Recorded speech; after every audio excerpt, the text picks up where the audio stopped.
elbow partner. You are going to recall 10 words from the article without looking at the article. So if you can think of 5 on your own, then ask your partner for the other 5, right? Make sure you get 10. Go. I remember polarity, Climate. Weather. I remember CO2, carbon Come on, you only have 4. Ooh, ice Let's caps. go.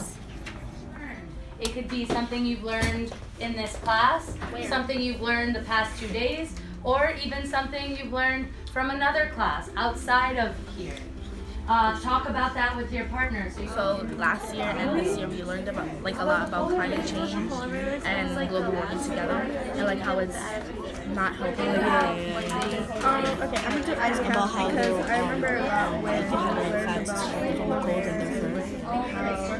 they were their community was really affected. I'm going to separate the 4 of you based off of assigned boxes. So you will receive an assigned box, and you yourself will say how the article relates to the subjects that you have, the factor that you have on your paper. The text was talking about how one of the effects of climate change would be change in water levels and water supplies. And I said that this affects how much crops we grow because we need that to create damage to the world because of all of the things that we're doing, like the gases.